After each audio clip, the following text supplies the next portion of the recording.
Welcome to Bahati, talking about real issues that are affecting you as an individual. Insights about financial and personal growth, plus better relationships. And now, Bahati. Yes, I love the fact that we are on this beautiful personal growth journey together. I am not leaving you behind, and we are moving hand in hand to make sure that you are the best version of yourself. I am Bahati Hilda Sabiti, and your coach on this journey, or a guide on the side. I want you to look at it as that. Guide on the side. I'm not ahead of you, I'm not behind you, I am on your side to hold your hand to make sure that we get to the destination that we want to get to. And while I was just thinking about what we're going to share today, I was reflecting on the sad state of affairs that is happening all over the globe. The economy is crashing, you know, the wars and everything. And I was just thinking about the people that are going to make it. It's going to take a lot more creativity. It's going to take a lot more time, a lot longer than we thought. It's going to take a lot more confidence. It's going to take a lot more knowledge, but it's going to take a lot more intentionality and being able to act on the goals that we have set for ourselves. So I want us to come on that journey. But while we come on that journey, there's so many harsh realities that we face in life, and then we grow because of these harsh realities. But again, I want to highlight them and give you reminders that yes, they are harsh, but again, it's the reason as to why we grow. They are inevitable. We are going to meet them, and we are going to have to find a way through them, and the only way is through them. The only way is not dodging them. The only way is sit the exam, pass. You don't even have the luxury to fail. So today we're talking about the harsh realities that help us grow, and together we go on this journey. And while we talk about the harsh realities, you'll say, but you talk a lot about suffering. Yes, there is a lot of suffering, but again, the beautiful hope that we bring is that there's a lot of overcoming. So while we have so many people that are suffering, again, we have so many testimonies of people that have overcome. And that testimony for me is a testament of hope that, by the way, it's very possible that from wherever you come from, whatever background that you come from, whatever financial status you are in right now, you can actually cross the bridge and get to the other side of the overcomers. And that's going to take you knowing these harsh realities and being able to meet them and look them in the eye. For example, when you talk about the harsh realities, the number one that I can really think about is that the first step forward for everything in life is always the hardest. Now, once you remember that, when you step into the harder things, or the hardest things, or the hardest of seasons, you're not going to just give up. You're not going to quit. You're not going to fold your hands. You're not going to freeze and be paralyzed, because some of the things that come, they come with a lot of intensity. Some of the pain, some of the suffering, some of the obstacles, some of the issues that come or befall us, they come with a lot of intensity. And the only way out some people find so easy is running away from their problems, running away from their suffering. But again, if we say that the first step forward into anything could be creating income streams, okay? Could be even not in creating income streams, but because by the time you think about income streams, hear me well, you already have maybe the number one or the major or the main or already a foundation. So even the foundation itself, there are people that have looked at me and told me that, you know what, I don't know where to start. And you can really see it's so hard. And it doesn't mean that those that don't have money, even those that have money, they will tell you, this is the much that I have, but I don't know where to start. And some of them, it's because of the fear. Some of them, it's because of the discouragement. Some of them, it's because of the inadequacy, because they feel inadequate. They feel they are not enough, and they feel they can't do it. Maybe it belongs to other people. Other people seem more confident. They seem better. So in comparison to other people, they feel like they're dwindling and belittling themselves, and before you know it, they cannot start. So if we say that the first step is the hardest in the forward motion, that means you will keep it in your mind that even when I am starting a new relationship, I know there are people that I'm talking to, and you've said, you know what, I really gave up. I don't think I will go back to that arena. And then your heart betrays you. So when your heart betrays you, you start getting into that corridor of love again. And then you're like, you know what, dating again, inviting someone out, and then, you know, calling them, and then, you know, putting in the time and the effort. I did it maybe some time back and it just didn't work. And so you feel like, no, this is too much. I don't think I can do this. It's not within me. So you resign, because the first step is the hardest. Beginning a business, beginning a ministry, it could be, you know, getting to work, or even looking for employment after you've long time been unemployed and you're getting back into employment and you're taking your CV around. It's so hard, because every time you're like, you know what, it's the hardest thing. I take the CVs around and then no one is calling me to shortlist me or even for an interview. I don't get any feedback from anyone. It's so hard to actually get there. But once you know that the first step is usually the hardest, now when it comes to the middle, there is a mess of finding your footing, finding, you know, being rooted and settling in, and the puzzle making sense all of a sudden. But again, there is always joy at the end when you go endure the first step and endure the middle step, which is messy, and then get to a place where you have finally figured out how you can be able to not only survive, but thrive and flourish in whatever thing that you have decided, or whatever endeavor that you have decided to do. Okay, so the first step, look at a pregnant woman when they are getting into, you know, the first trimester. As in, if it were up to any woman, if any woman had a choice, they would have said, you know what, 2 months into this, no, I did not sign up for this burden. Let me just undo this and go back to my smaller waist and having a hassle-free life. Anyone would have resigned, because it feels so comfortable while you are doing nothing. But again, it is hard, because then maybe you don't have the money, maybe you don't have the kind of life that you want. So even for those that want to start families, the first step is usually the hardest. Okay, go through the getting the woman for the man that is supposed to pursue. These days we have women that are pursuing, but for a man that is supposed to pursue, hard. For the woman that is supposed to say yes sometimes to the uncertain kind of life they're going to live, very hard. Sometimes you feel like, you know what, maybe I should stay in suspense for so long. And then you have gotten in there, and then you're thinking locking in and officializing, that is going to take a lot of money, and then preparing all these things, hard. Okay, and then you get, after whether the marriage or what, you get into starting a family, hard as well. Now you say we want children, you get into conceiving. For so many people, it is the hardest thing. But the beginning, the first foot, the start is usually hard, and it's the harsh reality that helps us grow. That once we tarry in there, once we stick in there, once we hang on, that there is an expected end that has been promised, and that expected end we work towards. That expected end is not something that bumps into you. You do not just wake up and you're in Bahamas in a bikini and seated at the beach and money flowing into your account.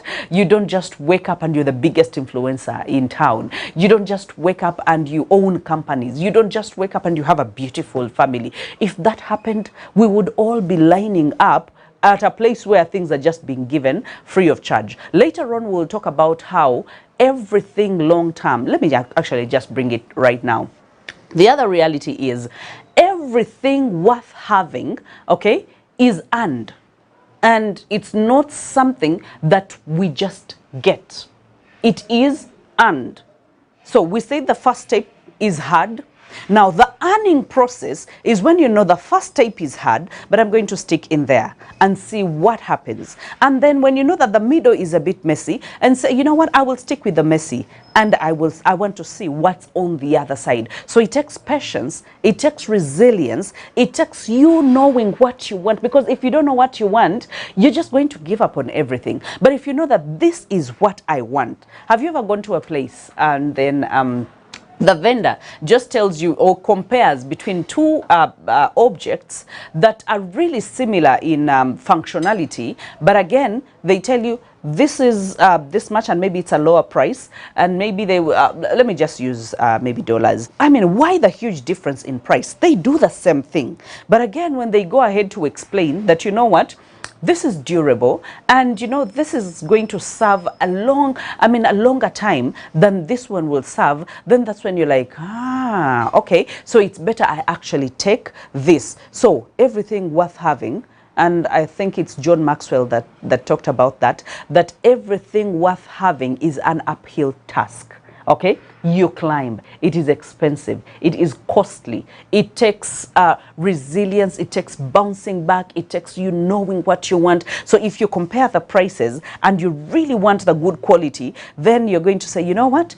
It doesn't matter. I don't care how much it costs. I want the quality over the quantity, or over the other one that you the one that it's being compared to. Why? Because you know what you want. You know the value that you want. So if you know the value that you want, that all you want in life is being successful, you want to be significant, and there's a difference between success and significance. You can have success, and success belongs to just you. Yes, you are successful, but again, significance is more than that. So if you want significance, you realize that you're going to get the success, and that success is not going to be only for you, but it is going to serve other people, and that is significance. That you're going to hold another person's hand, that you're going to do charity, that you're going to help someone that you even don't know, you're not related at all. That is being significant. Okay, that's just not being successful. So when they place success here and significance, if you know what you really want, you will say, you know what, I want to be significant.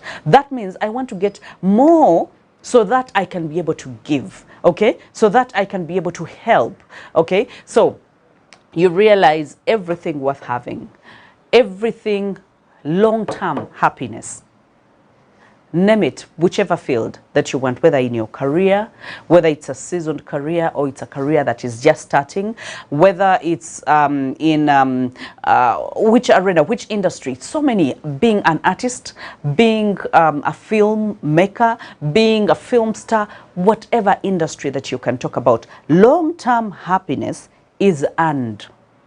By the time someone says she is seasoned, he is seasoned, as in, you have been through it all. You have gone through the mighty waters. You have gone through the fire. You have gone, and you have been tested and proven. And when someone says that when she promises, she's going to fulfill, she's a person of her word. Okay, so that is being seasoned. Now when you talk about family, when you talk about business, when you talk about all those things, and we talk about long-term happiness, the longevity, and I think I mentioned this some time back, but I will re-echo it, that I am no longer pleased and excited by someone doing something just once, like you've done it, and so I'm excited. I'm like, oh, she is the best, oh, he is so good.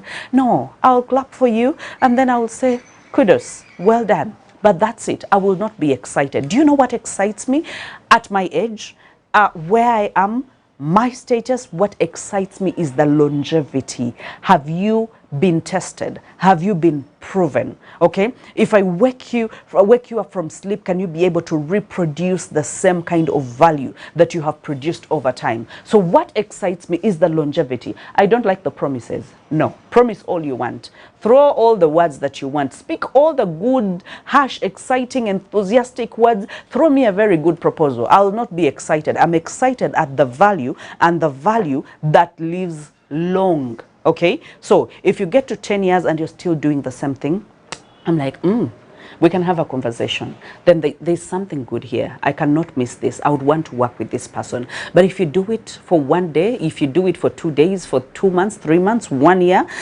I'm like, yeah, he still has a long way to go. So, and so many people, there are so many people who are like me, that have been in the industry, that have been in those, arenas for the longest time. And they're like, no, I'm not excited by wedding bells. No, I'm not excited. Half the time I go for a wedding in a church, nearly I want to put my hands on my head and say, God, I wish these people know what they are getting themselves into.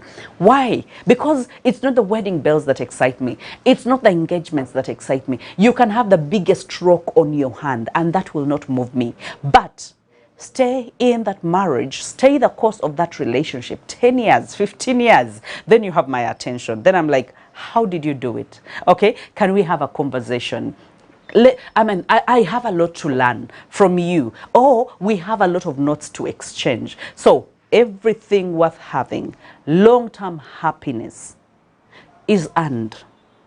It's not just, gotten. You don't just bump into it. You have to make sure that you earn it. Okay?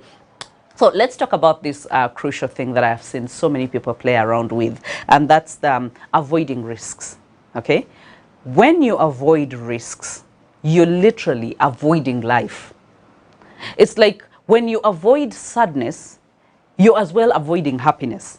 Because in life, we get both the lemonade and the lemons. Okay? So when you get the lemons, you make that's what they say, you make the lemonade. But when bad things come, or you start a business and you really have to risk, because then you don't know whether your money is going to come back or not. But again, it's like you're gambling. Most of the things in life, it seems like a gamble, because no one gives you a full map. What we have are the dotted lines. What we have are, people have done this before and it has worked. That is why we have hope as human beings. I saw him sit on that chair and he didn't fall, so I will sit on that chair. So you realize even sitting on the chair is a risk. Even you being in a building is a risk. It could fall. You traveling in a car is a risk. You can crash.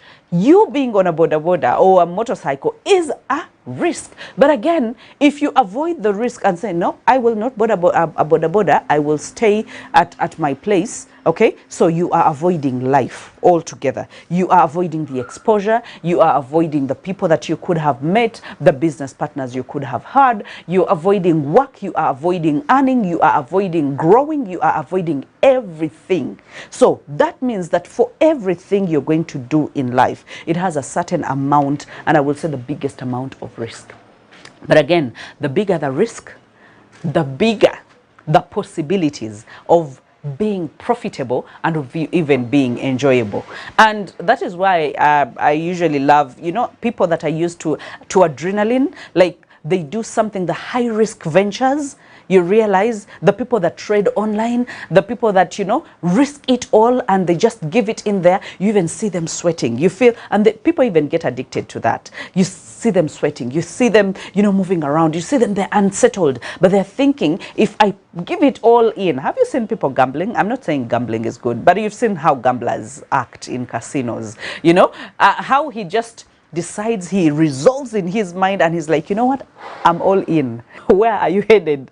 Are you coming back? Is that house coming back? Is that money coming back? And they're thinking, you know what, I have done it before. I have done smaller risks. I have increased the amount of risk. I have gone to bigger risks, and I am trading with the sharks. Right now, I'm not just trading with the tilapias and the Nile patches. I am trading with the sharks. I'm deep in, because you either go all in or you don't go at all. And that is the game of life.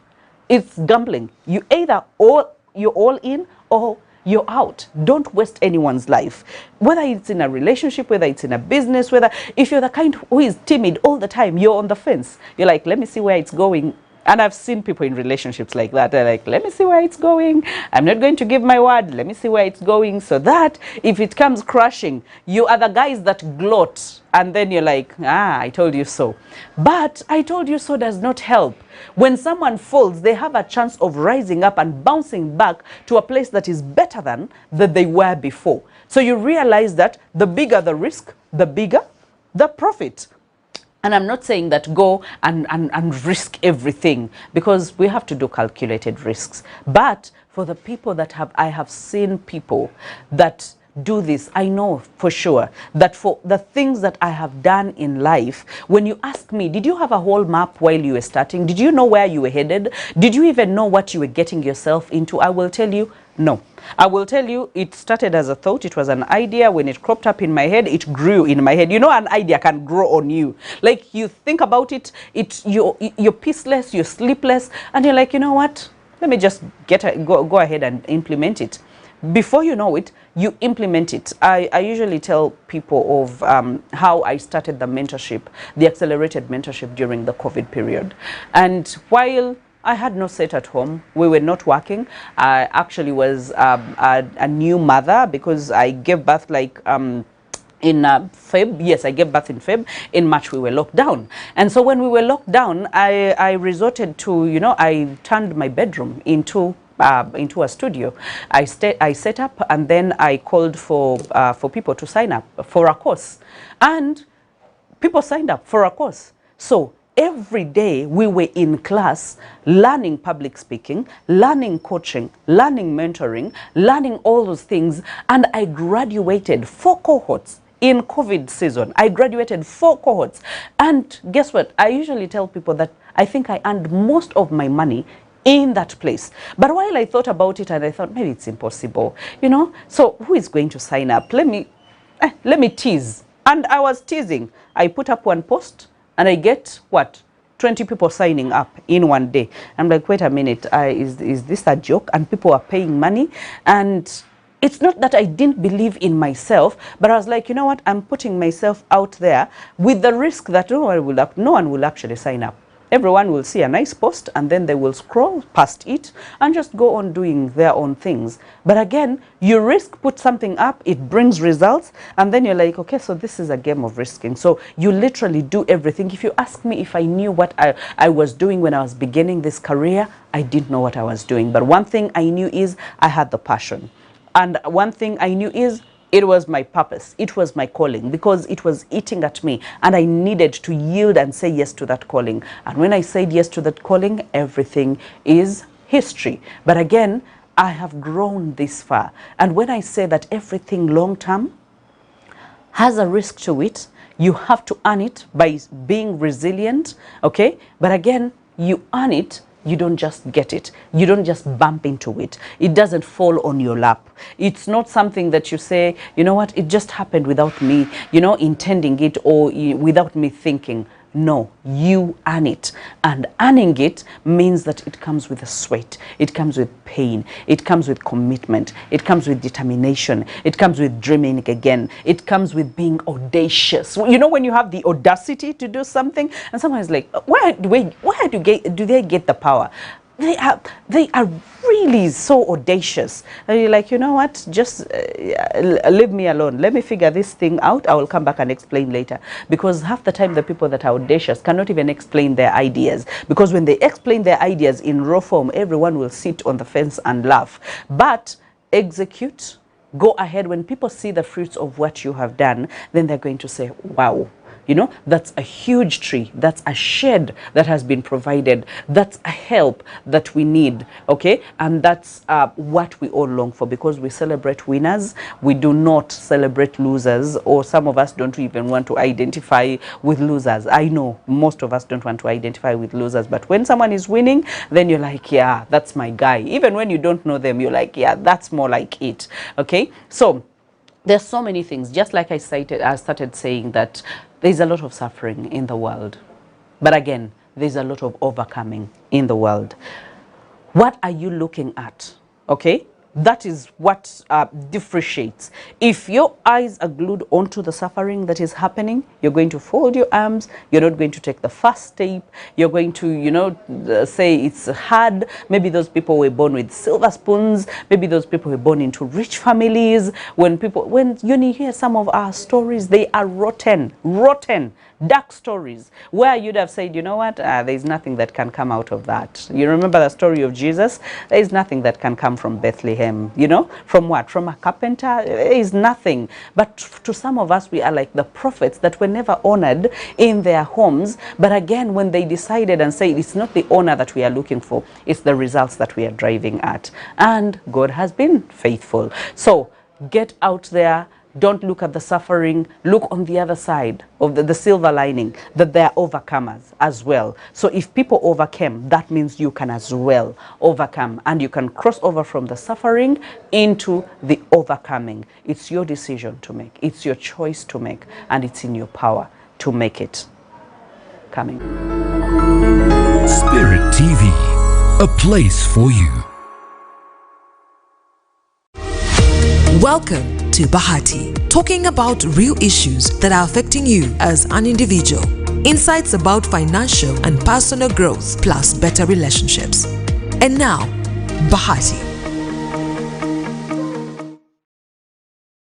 Yes, the suffering we see around the world, and the bad things that we see around the world, they have happened for so many ages and so many years. It's not just happening like right now. The only reason as to why it's so rampant right now, the exposure, the media, everything has been brought to the surface, and so we're seeing it. But these things, our parents, our grandmothers, grandfathers, grandparents, they went through these things, and it has always been an uphill task.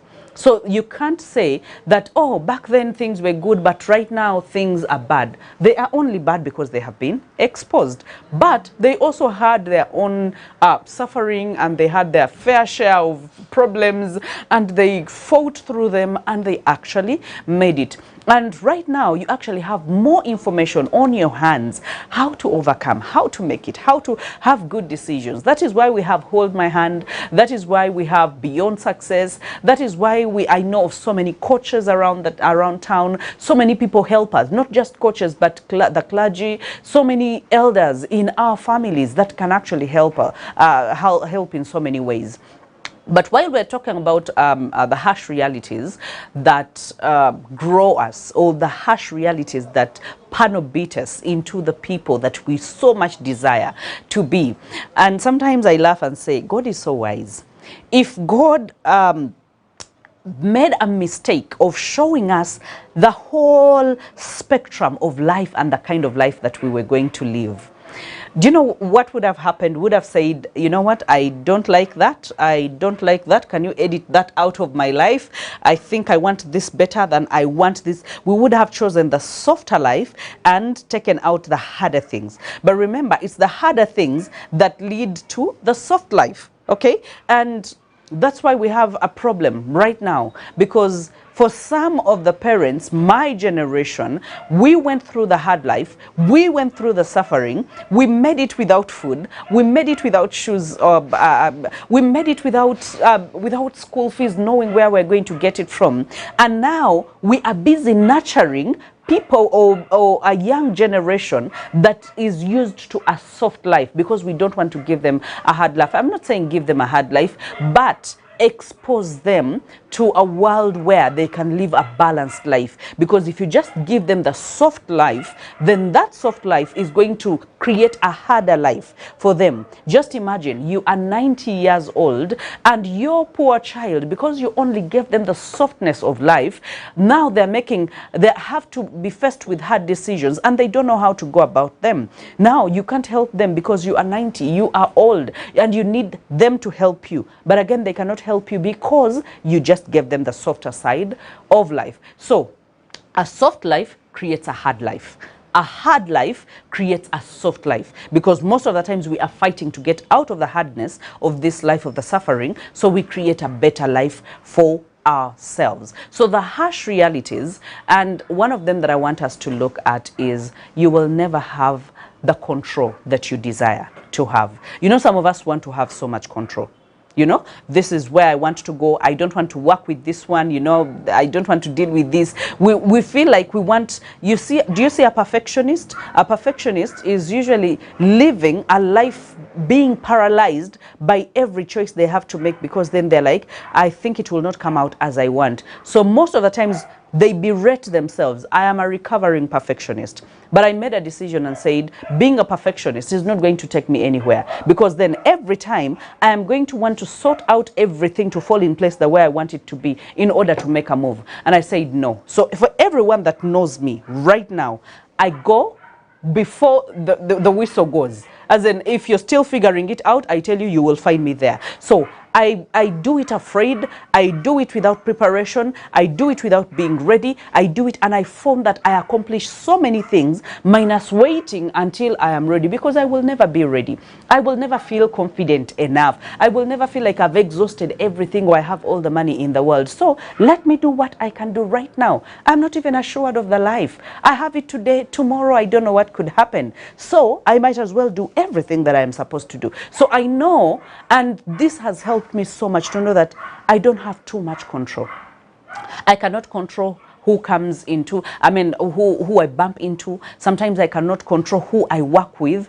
There's someone who looked at me and laughed so hard and told me that there's something that amazes me about you. And I was like, okay, why? They're like, you're living a complex life, because I would have thought you would never work with this person in your life after what they had done to you.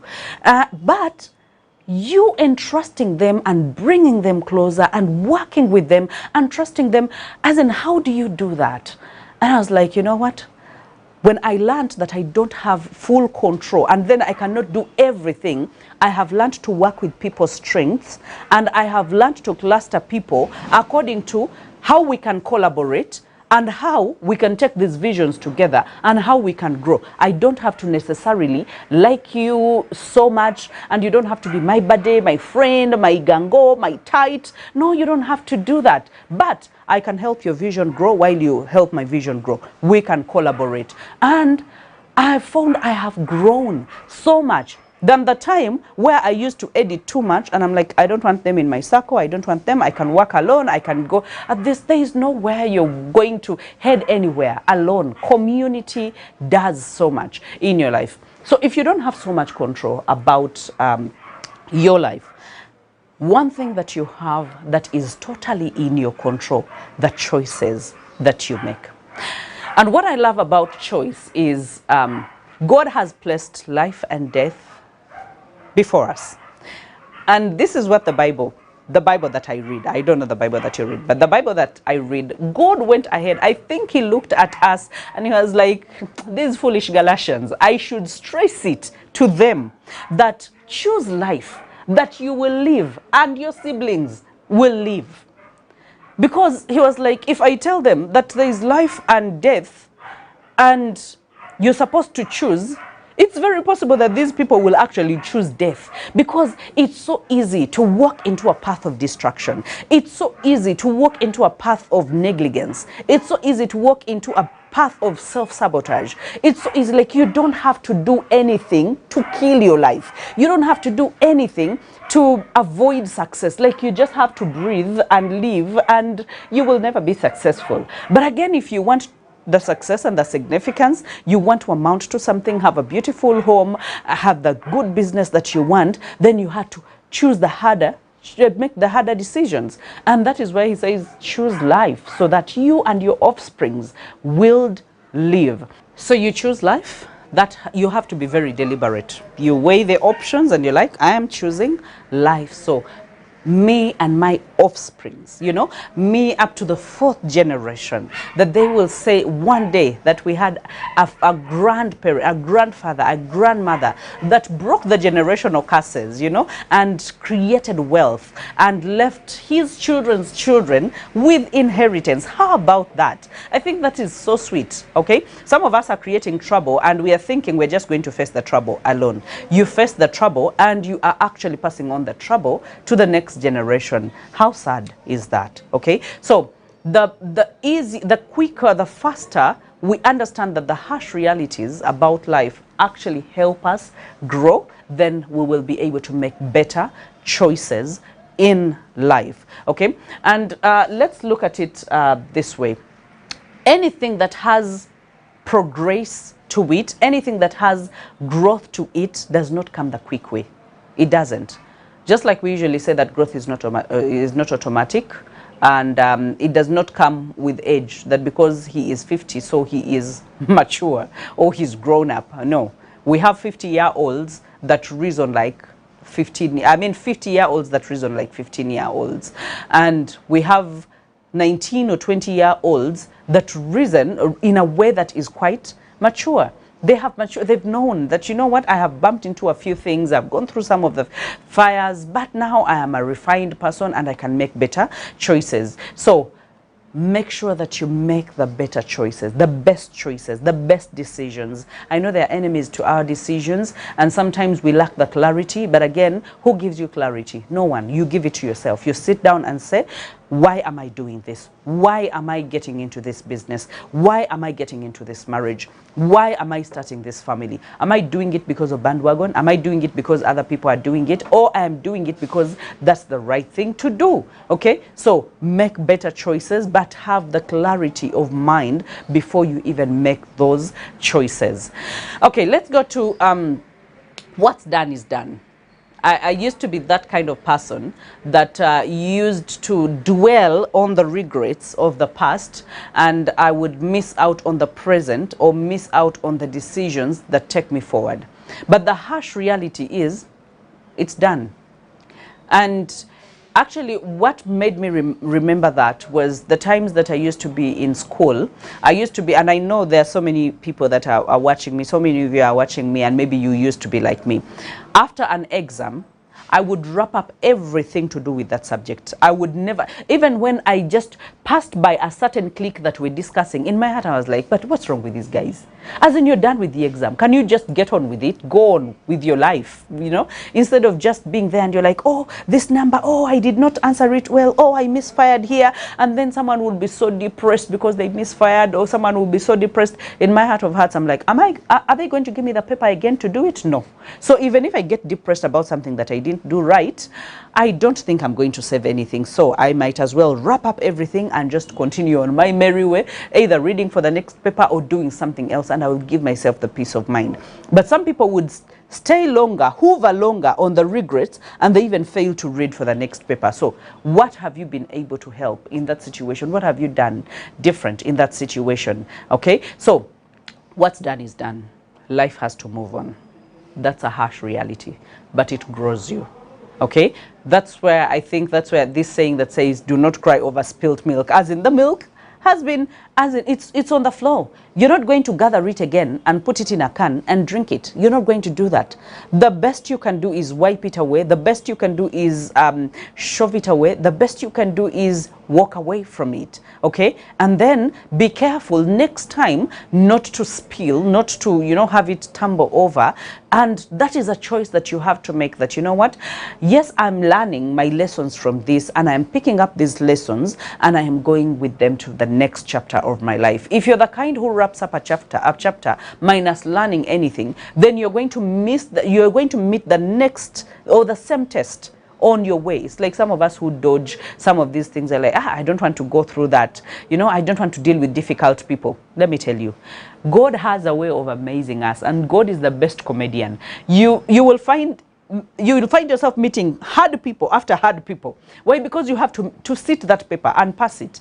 And then after passing it and knowing that, by the way, everyone is hard in their own way, but I can find a way of working with them. I can find a way of collaborating with them. I can find a way of forgiving them. I can find a way of reconciling. And then I can find a way of creating boundaries, or I can find a way of loving them from a distance, or I can find a way of just, you know, cutting them out from my inner circle, but wishing them good and not just keeping the poison inside of me, the hatred and the grudges inside of me. I can always find a way. There are thousands of ways of looking at the same thing. So if you're stuck with one, that's where the problem is. And I don't want you to get stuck with one. What's been done has been done. The betrayal happened. And I know one time we're going to talk about, and I don't know when, but let me just throw this promise. We're going to handle how to coach ourselves out of situations. Because yes, you've explained the predicament. You've explained the situation. And the situation is a fact. Yes, we understand it happened. They betrayed you. Okay? So, and then the next is how you think about it, because how you think about it is your interpretation of the situation.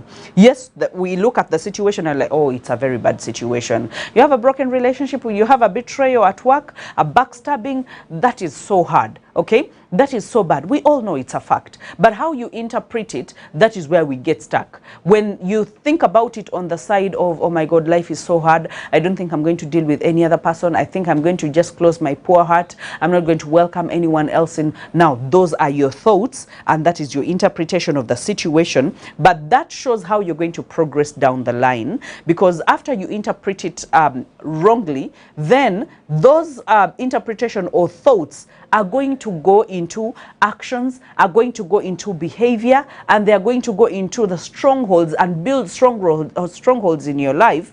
And before you know it, you're this gloomy person, you're this person that is never touched by anything. And when they ask you, you have your story to pull up, you have your facts to pull up. Yes, the facts are there. But when we talk about change of attitude, is you can color your life, you can paint your life with brightness or with gloom. So if you decide to look at the same object, the same story, and say, okay, there is a silver lining to this, I can learn from this, and then I can pick up the lessons and create a better life. I can think differently about this, okay? And then your interpretation becomes different, and then it goes into the actions, it goes into the behaviors, and before you know it, you're creating the life that you have always wanted. Why?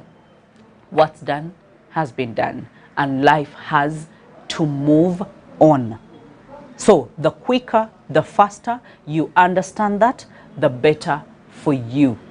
Whether it's the biggest betrayal in the world, I don't mind. What's been done has been done, but your life has to go on.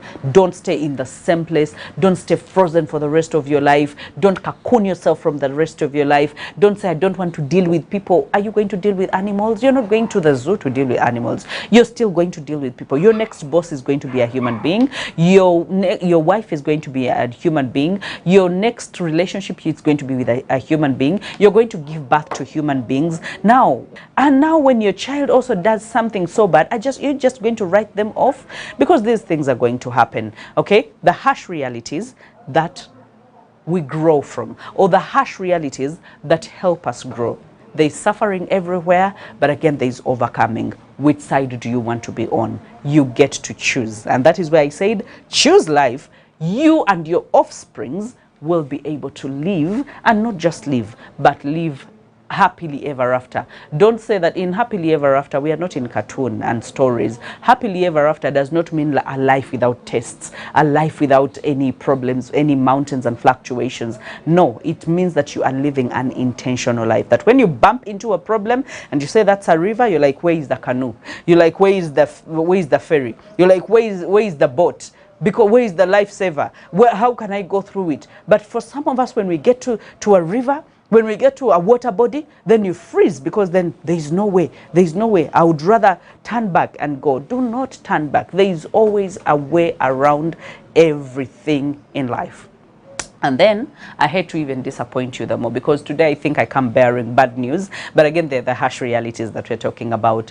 Not everyone is going to support you. Not everyone. And this is the worst. That the people you expected to support you, because they are your brothers, they are your siblings, they are your friends, or maybe your partner, as in the people that are closest to you.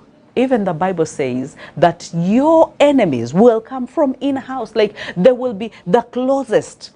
So while you're introducing your ideas to them and telling them of your big dreams, telling them of your audacious dreams, of the mega dreams, of the things that you want to accomplish, they're looking at you and thinking, the son of a carpenter, and thinking, you come from, from where? Kayunga. You come from the name, whichever village you come from. Or they will say, there's so many people have done the same thing, and it has not really helped. Now, there are those that will have that version. And then there are those that who will look at you with the envy of why is it him with all the ideas and all the progressive ideas? And then that envy will fill their hearts, and instead of uplifting you, they will actually pull you down. They will look for different ways. But that one is a marriage failure. But that one is all the business that they do, they fail. My friend, yes, you have all the negative records, but where are the negative records? If those negative records were accolades, wouldn't you be the richest person on earth? You'd have been the richest person on earth. But again, negativity does not build anything. But if you know it, that one of the harsh realities about life that helps us grow is that not everyone is going to support you. Those that know you are actually going to look the other way. Those that don't know you might be the ones that are jumping in first to help you. So be thankful for every hand that comes to collaborate with you. Be thankful for every wind that comes beneath your wings to actually lift you higher. Be thankful for everyone. And then for whoever is doing all the tearing and the pulling you down, tell them, I am growing because of you, okay? The same stones that you're using to stone me are the same stones that I'm using as stepping stones to get to my next level, and the next level, and the next level. And before you know it, you'll be at totally different levels, and you'll be looking down and not even seeing these guys, and you'll be asking yourself, where have they gone? That reminds me of scenarios where I've driven long distances, and then you're seeing someone, you know, trying so hard to make sure that they either fail. You know, this scenario of you're trying to overtake someone and someone is showing you, no, I can speed up. And then sometime back when I was still that reckless in life, I would actually go harder on the gas, and I would be like, wait a minute, let me show you that I can drive faster than you. And these days when someone tries to do that, I'm like, you know what, you have all the road to yourself. Let me just take a back seat. I will come following, because I will get to my destination anyway. It's not the speeding up, it's not the racing that will get me there, but that, I mean, if I am careful, I will get back to my children, and I think I treasure that more than anything. That's why I say that when it gets to pleasing people my age or exciting people my age, we really don't get that much excited. I know some of you are asking, but how old is she? I will leave that for the next time. Okay, so not everyone is going to support you. And then, and I think I should wrap up with this. You will do better without some people. You will do awesomely well without some people. And sometimes God takes some people away from us for a reason, because they were shadows that were standing in the way between the sun and us, that we could never have grown. You remember, I don't know where in the Bible, but it says that after the King Uzziah died, like, I saw God. That means that when that person was there, they were shielding you. They were, you know, and sometimes we have ways of going to the garbage bin and picking things that God has thrown away from our lives. When God says, I am done with that, let it go. It could be a relationship, it was good while it lasted. But when God takes it out of your life, when life takes it out of your life, I know you're not going to clap, you're not going to dance, you're not going to be enthusiastic about it, but let it go. Because you are going to be way better off without some people in your life. So life has a way of editing. I told you that everything worthwhile is an uphill task. So that means while you go up the hill, there are certain lazy people that are going to stay at the slopes of the mountain. And then there are those who will say, we're still for you, let's go. And then some of them, quarter way, they will say, you know what, we are breaking our backs, we'll stop here. And then while you go to the mid of the mountain, yes, there are people who will be carrying on, soldiering on, and then they will also stop there. And there are very few people. Sometimes you will get to the top of the mountain, the peak of the mountain, alone. And you will look around, the people that you started the journey with are nowhere to be found. And they dropped off for some reason, okay? Because maybe you were not faced the same direction. Two people cannot walk together unless they agree. And it's possible that you were not in alignment. You were not in agreement. You thought of something different and they thought of something different. They promised something different and they did something different or delivered something different. So sometimes you are better off, and that is a rule of life, and that is a harsh reality that helps us grow, that you're going to do without some people. And your life is going to turn out very okay. Very okay. And you will be glad after you get there, not because those people didn't come with you, but you will be glad that you kept going. You will be glad that you kept growing. You will be glad that you didn't tie your growth to someone that was being a parasite, or that wanted to take the limelight, or that wanted to shadow over you and didn't want you to go any further. Let certain things go. You've got to know when to cut off certain things. I love you. Let's grow. Let's keep growing. And I know that we can do this together. Let's take this journey. And I know that we're going to be happy that we did that. Bless you. Thank you for watching. Bahati comes to you every Monday, Tuesday, Thursday, and Friday.